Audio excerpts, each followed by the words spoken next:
bid na waje say sia do be mu no kemen kwese me bi ho a atono jeje mu a se ne se unjire o se e de bi wo a yedi ankasa wose trans ne ye ne jeje de ma judiciary ne no hadwe pa Minority Chief Whip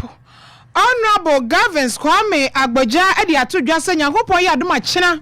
Wamo kwa na shebe dwamu a wamo NDC for de dom kase atena ye ene wamo kwotena na Ghana mampedi na adodan kwakufado wa chese si atu aba magedi empa de ne Ghana ye bese eku echi be mprebe de wo US abana nam senior Ghana hanum se ade atodwa se emfa ho ene se de abato na ko awo momam ho ayonkofo da Ghana ene US man intem no se de etie no saa na tie hwensesan na ebeko political historian okokwa benkruma University of Science and Technology KNUST professor Adu Jamfi wa chese o se embe menkuro chese obenya madodo na wasantimantemi obechechim se kianeki ahwa masosa Esamwe ni afoforo bi na nwumre yesi hu nkonwa ba kenkan dia som akenkan fo ye me mrantie nua ba ma me efom wa kafena mene Barma Sam Kofi Douglas Gidi and Sand go ye jatwa kwa ne soba na ya besom Sikka FM track 1 ye ne yakoro 89.5 e Sikka FM Sikka FM track 1 ye ne yakoro 89.5 e Sikka FM Sikka FM 89.5 yes suma santimai Sikka FM 89.5 yes suma santimai Asuma santemane Ghana ma ye wiase nyina aka ho afei jebrei na adawroma ene yentina na kase no enkyiremu emfa emawo na shebedwa mo chame hene right honorable Abasumana KASE3 Babin ene woni santwefo aye hyamudie akire ye nsemo a ekoso mra shebedwa mo wo chechemo adesian santwefo na ne nkasa mu no ana o chese asam no asie no eye mrasam na ayamra shebedwafo no so na wohutumi wo mo na eseso wo mo ye sa adwumadie no na mafo adeburafo kakra ne na monte so sei de akoso mra hebedwafie nti BBS yamamra 1992 constitution ma friends constitutional crisis wacha se bibia sa enni ho enye no kreda se constitutional crisis bia aba na se de ade ne kwa akoye no ase ambayin kurabata miensa no mienu asode atia mra hebedwa no eye mampani atena ye enkurabata ba akono no na afei eye atemu adwuma kono no so enkurabata ba ako sa enkurabata mienu yi mampani atena ne ayi atemu adwuma no wo mienu ana chese wo masode ede atia mra hebedwa no na speaker Abasumana KASE3 Babinsa mra hebedwa no omudi omho te sede mampani atena ye fonso adu omho executive na omudi omho no saa na judiciary ni so adu omho a eseso obia ye na adwuma ne kwanso ensese obi adi na adwuma eba behye obi de so anaso ode behurehuru obi anase aso ode ni tumi ba bekato obi de so wabra obia woni tumi nko na no na nei wo friends antwefo akokyerechire mu kire se na hyebedwa ni gina brane sa abankro bata ba ko omoma kwan na ankro bata foforo emfa de tumi emfa mekato omso yente right honorable Abasumana KASE3 Babin. The Parliament of Ghana is alive and working. Let nobody mislead, misinform, or disinform you and the country. The democratic system we adopted and enacted as captured in the Constitution 1992 and fleshed out in various laws, processes, procedures, and practices is what has been triggered and it is working. Let us allow it to work. Democracy is about the rule of law. Let the law work. The democratic system we adopted and enacted recognizes that in the course of operationalizing the system, disagreements will occur and challenges and problems will arise. The system has put in place mechanisms, structures and institutions, processes, procedures and rules to follow and apply to resolve the disagreement, convert the challenges into opportunities, and provide solutions to the problems. This is what is being pursued and applied. There is no constitutional crisis in the country. Beloved Ghanaians, I have served Parliament and the people of Ghana continuously for over 32 years as a politician and over 42 years as a public servant. I cherish the role Parliament plays in our democracy, and my mission is to leave Parliament a stronger institution than I met it. Parliament is alive and working. It has not been dissolved, prorogued, prohibited, suspended, or terminated. The plenary sitting and meetings of Parliament were adjourned indefinitely due to lack of quorum to take decisions created by a walkout staged by the MPP members who were available as a result of a disagreement. Mrashebe Jami Chamene, Right Honorable Alba Sumana Kingsford Babin, and HSS Mrashebe Jano da Sujina Brand, Yengunu, Enguye, Yentusha, Dayanyanewe, and Saya, Yentateno, BBNC of Mrashebe Jeffio Nemum, Nano Moko Assassin, or two Mujuma, dear ahead, Dano, Ebimu Piabo and Tay, Woman and Cobra and Crumman to me and Sijina, Antina Juma Moyan Mahebe, two head, and I don't just say Mrashebe Jano a good atete, Yabunu, Yasano. Anasa ya titimi ya nyane hwe mrashaba dwanda so gina brand te sade tie no a enti ye nyina ye hwe na ye kabam kabi ni mom na ye mo ho ban na osansan kona ho ana speaker of parliament Urban Smani Babin what just say obemu aye tie dema bebre ekoso say hwe na fe transit na ye kadi nyina agina sene judiciary no Ghana ban ni ahmawdo bebre ekoso memu say ebechebe fe etena se wasitine mu na be se bibi koso na omoka na se weka omo ansem a na so omoka demo be wachi na fe enkofo bi ne namba bi na mo saba be refio si a no ne yade na hadwen na ne se kegina kogina se ne no bebre ho a na mrahwe de fie ewo ensem akoso na fo gane tumi so na odam so ba mrahwe de akunya makoma ko na ewo chese nya de so betumi atena so digina nam so amafo binum abom chi poso be ko content kro na sa content kro ni mo no e gane tumi so nam so ba afei amafo binum achese sa na akoba dia e de wom amba be yedom kase no we gina ne nemu ama nam so e ma sem ko pie Supreme Court na sem ba ye e ho nsem e ba ye na Supreme Court chese Speaker of Parliament Urban Smani Babin entimi nya ne tumi so enchese o we e ba don kuma we be dom kase e wo sene o di grase na shoja fie bi e na hompai e ma ye no the same mu ana ojo chi mu ana sem e ko ba ye no as Supreme Court e board na sem tugu ya han papa e do na ni wo fence ntofo nhie mu wodi edi nkomo ado ojo chi se ai e fie mu aye we ye gina obia di ne ho so obia so da ne ho so entinuma bi wo ho na se koso memu na wo se hwe na fie tena se ne hwe a wo se nyina ye kan de mu command se fa bi mu egina ba bi na fe wo don otumi so mrako obia di ne ho so na ma hwe de fie da hwe ye gina ye nsema ye hia na fata ko se ye kan no ye ne ne kan afi ba ne sai na fe de ebon se judiciary aw ne amanfo binum atena bi so se ni ebo asem tugu 100 pa edna Speaker of Parliament Urban Smani Babin edne se ntwefo nhie mu ase no ke kan sema ogina so no just sadi we ya de ha dwen de nyande se dimdie mapa edne se ne ma hwe fie ne kremu no eni de se ne vata de ma no sa betumi akoso we ya de abra na se pa de hanon so ne wo so kama mafo gina nya munti ase se edie ma akoso wo memu no ya de ha dwen pa fi se obia wo ne dwumade we de e de bo manje hwe ne se ko ba ne se yi ne se takoso ade nyande se ma hwe fie se de sibi hu no na din ho so na ne o se ye ma hwe fie mo amfo nyina enya munti ase no enya sa ne be ne mum se ko ba ne se bibiba na ye kan wasem no so bi tam se de ko Supreme Court adna obi di animu so de ko se da sa na hoya ne mentimu ase no mahodo a manfo binum e so ma hwe fie se ne sibiti kan no nyesa e de betumi akon na se ne Speaker of Parliament Urban Smani Babin e shem for na wo chen so mi sa de we ya de ha dwen intie na fe yenka.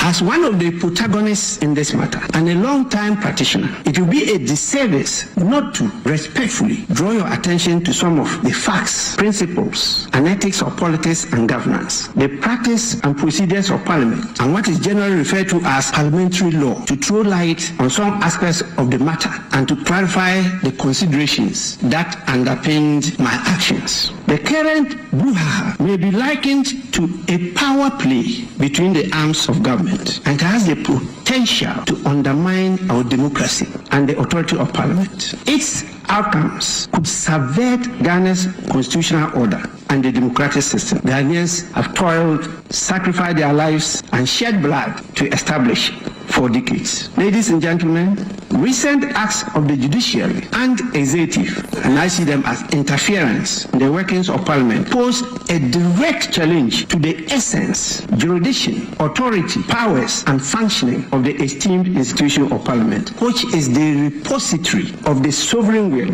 of the people of Ghana. It is increasingly becoming clear the judiciary and the executive are seemingly colluding to weaken Parliament. The decision of the Ghanaian voters voters in the 2020 presidential and parliamentary elections is clear and loud to all discerning people. The decision is obviously a preference for a consensual and collaborative governance to a winner-take-all government. The majoritarian system of parliament, where the minority have a say, but the majority have its way, was rejected by the voters. They rather opted for inclusivity, collaboration, consensus building, leaving nobody behind. The equal representation of the two major parties in Ghana, resulting in the composition of a hung parliament to the voters, is the better way forward for our dear nation. Ednia Otie, Speaker of Parliament, Urban Smanic Babin, the Major Chedina, Digina, your Howard, wouldn't say by should fee, what face Digina, your senior Simibri, Ecoso by should feed enough for Bukuno Kopani Watam, Eda Coban, Supreme Court, and now Watam, dear free fear, Nafi, dear son, but prefer not just say, Adi Hadri, the Wojina, ya dear, a bread, by should fear no assay, a madam Yamu Cradono, it must go not near dear Nehanwa, a dance on Joffrey, she must see what she moon at the Mayan. Etwaka siane someda so omra shebe dwamna uko omra shebe dwamu a Minority Chief Whip Honorable Gavins Kwame Agboja wono ana de ato dwa se wo omra shebe dwamu dom kuma no se de ye fra omo eni simra shebe dwafo no wo mo de omo nti so dogo bi nu abekra se ya de enyankopon ya dom wo china wo nya komra hebe dwafie dom kase na tena ho no mo do omo kwa kwatena wo mo do omo ho mo se seria Omo majority, omo nya minority said ye frɛ wo omo no. Enti Gavins say, yakopɔ ya ba wɔkyina, bra hyebadwa no ɔno wo bɛkɔ wo gyinam sabele aba no. Woduru hɔ so amra hyebadwa mu ɛdɔm kɛse na tena hɔ ɛne wo kɔ akɔtena. Na wɔde nsɛm wɔ nyina ato dwa wa bra wɔne mampere bra kyɛdɔ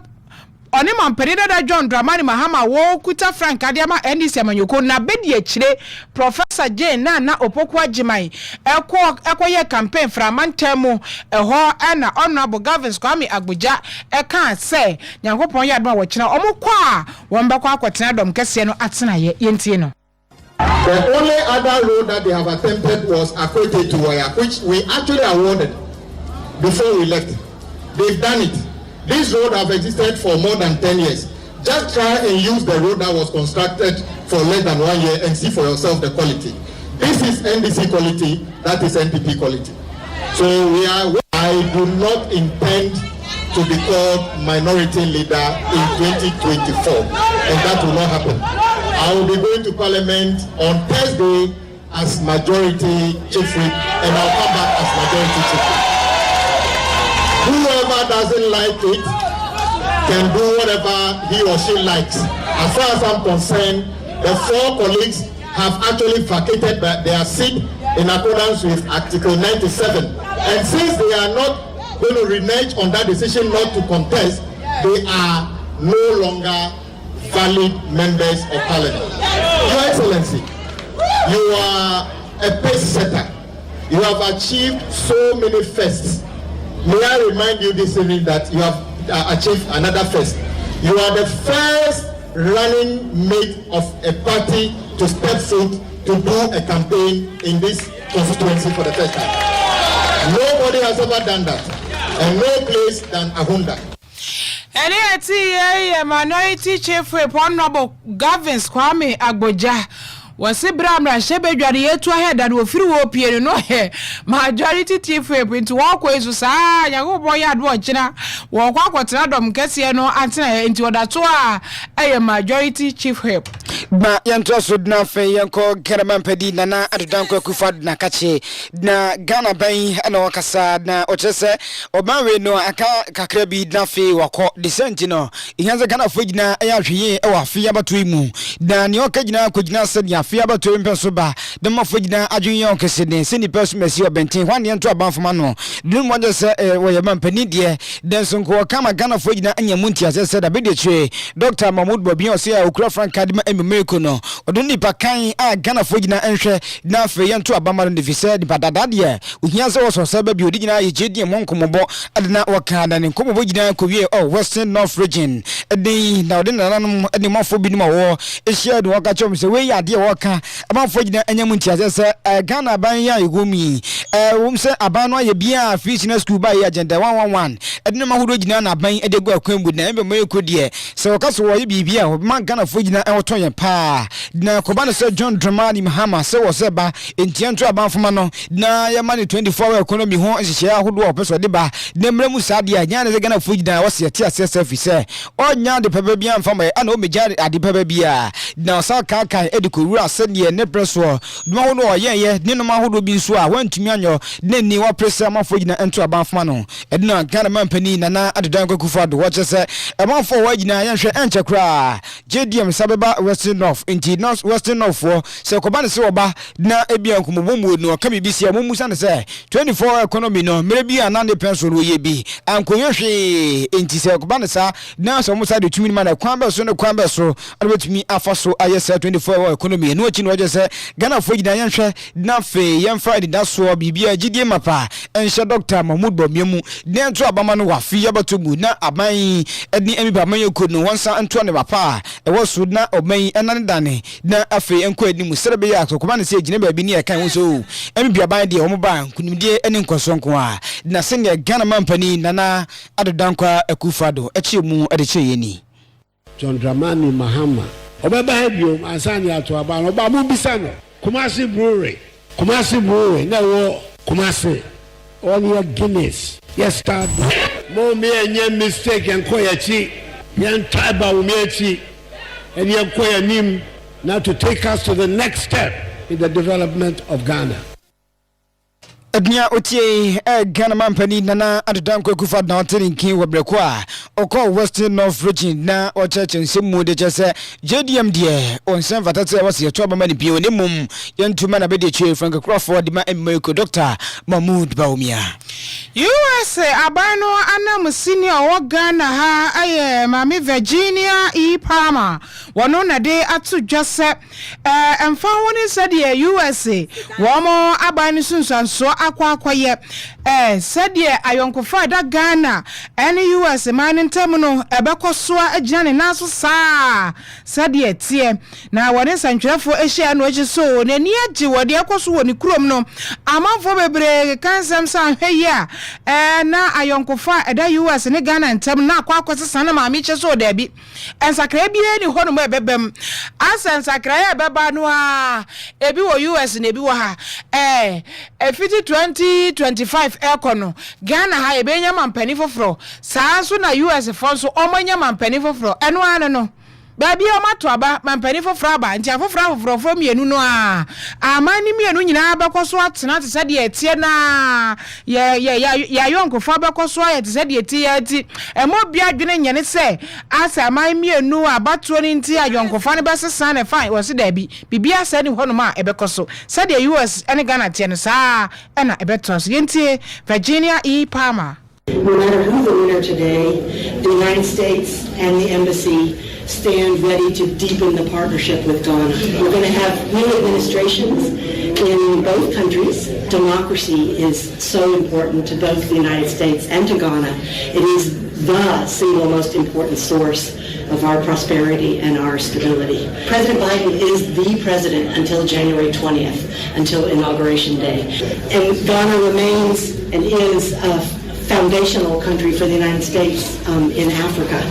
And the United States will partner with Ghana to make sure and to be helpful where we can to make sure that the elections are run properly and reflect the will of the Ghanaian people. And one thing that we're going to sponsor, and we're not conducting it ourselves, Ghanaians are conducting it, but is the parallel voter tabulation, which I think will be important. It's an important kind of reality check results, and it can be useful in a court case. It can be useful in forestalling a court case because the PVT results track with what's been announced. So things like that, like civic education, like what the National Peace Council is doing to bring stakeholders together. And yeah, already Chrome Cassantia. why na ya nene ti akura chebi di she na nakura na do kura ka kura no kura na ya na ya yi kakra we do ono ani krom kasa ntia ya yi na ya yi na so de oka nyina adam di ka cheche mu kire wo no ayonkofa na bekoso atla ho mato aba e de amado na Trump de na so Biden betena so akopem January 2025 said the 80 ya nti amani mienu nyina amampani afofrofo na eba ye nkabom na ye wono ne ya yonkofa na bekoso ato aso mame Eugene Virginia E Palmer US abana na musi na organ ha ene eteni kan ba yanto so na fe yengura abaje sebudna medoba asante bantam ya pedi ba kwa odun ene se ko Kwame Nkrumah University of Science and Technology KNUS ya oyo political historian na opedi ebana manyo sebu ne se de mabi abakwa wabini mu pa Professor Adu Jamfi do waje se awiri asembisa anu bisa mi pemeyeko no aspo busa gina ne se emeyeko no akabi akoye se wona ngase wani esi asante mantam ya se ne se woni entia ni gina ne se ogidi se hade e o stronghold ntia ne bibia mu no nkumdie mapa betimi aba won afa ne se mu ntino ase wa di anu busa se da bia mu nto bo mu se mo kasa na se bia mu ka bibia musi o anya hwekwa no 85% de mu benya e ha ano se na sa mu si bia mu ka se mu enti betimi ba musa wedi asembusa anu obusa wo mo ni gina ne se eba no mai se de husi bi kire ye na hwe Ghana eni we da fere gina di du kwa na asante mantem ya shire husi bi kire wo mo na asante mantem ya de mo je so madodo na betimi afiri ade abade eba ne se na modi edigan so a motimi ka sa de we edi no waje se sa de we ya ade a otutu se nya de se betimi ba mu na betimi ba mu sa kwa de mo wo ma eba de pa se betimi akoba ne se majeku emi meko no wona nga se betimi nya madodo 85% e wa asante mantem ya na wogina so se wa ye na mabebiri wa asante mantem ntino asante mantem ma fon kwa de obetimi abo wo mo amomonyama na nam so mankunmidie aba wana fa wa fi abatomu dan san kegina kugina bia wo kire se o ransan ya abanyeku ahodo binom ayi wontidi aba dan head new force kra Africa movement for change ni Afro movement yi o ma aba asante mantem ya na wo so asante mantem ya na nsema ahodo gina maka de gu asante mantem fo gina sum de nsema ahodo a ememeko do mo ka de nya de se betua abo kra enya no kwa bio nsu no waje so di akobai ade e be yesi akwan de mo wo mo fi se bana asante mantem ya ni abanyeku ahodo wayi wontino a 85% rimu beche entimi ko bana sakra na sene political historian awodun akasa ko KNUS ya oho Professor Adu Jamfi che ni se mu de chance do se ememeko de want to adwumina na 85% no nyande se betumi abamusa but 85% it will never be possible unless there are some machinations behind the scenes. It will be totally unscientific. It will be totally unscientific to assume that the MPP can make 85% in Ashanti region in this election. The dynamics of the current elections or issues are quite revealing enough to show that the MPP would at least want to consolidate its former glories or gains and not assume that it can make that 85%. So that is quite fundamental. But however, it is crucial for us to appreciate the fact that both the MPP, the MDC, the new force, and the movement for change will have to do a lot of work. For example, Alan will be disappointed if he doesn't at least take something from the MPP, as anticipated by the NDC and others. Adnia watie political historian okay University Professor Adu Jamfi adawtini kedwachi no waje se NDC mamma mutimu nyamade se bia o akoba ne se bi kwa bibia ni ambetumi nya edwachi no saka bi se Dr. Mahumba Wia se ne wadian brepa se obetumi abeye oba bampadi de wo musa de ne nso no mabebre ni akande bi wo a se wutumi ye NDC de osaka bi wo de ma won se bo otimu anya wonde. He has indeed showed high degree of respect to Ghanaians. It's coming to them to their doorstep to demand their votes. He knows that in the second term of an incumbent government, you don't have incumbency advantage. It seems to me that he has studied the history of the elections in the Fourth Republic and knows that the second term is not a child's play. So he's not taking anything for granted. And I'm sure that the NDC is not assuming that they have won the elections because we are in the 8th year. They must roll their sleeves and make sure that these few days ahead of us toward the election, they cross their T's and dot their I's. Ednia Otie, a political historian, Oko Kwame Nkrumah University of Science and Technology, KASE3, Professor Edu Jenfi, now Tenika, Wabanyu Simu, Yabeko, and India Babajina, now T. Yanyan Sami so na nyumre sam hodwa some for falasa no kujabo eson so ma ye no yemfa nyina ensi na se wo mo ekwama newsroom adwumayefo ye reporter shiraye do mase Kwame Ofori aboje wo ho adwoanya akon good evening ye chawo nyumre pa na eye adwoa boaten ka ekire ene eye adwoa boatema wo mo na abo ne nyina ade amaye Siwa Oda Bullet Fashion Center no DJ Bullet and Washington from ano ede asom yen enwumere akenkan for ye me mrantie nua ba maame efom wa kafena mene Bermasem Kofi Douglas Gidi and Sandugu Yara munyina se amamo anitie yesare so yade akanyina ma Siwo DJ Bullet na wode atoa mo so ekram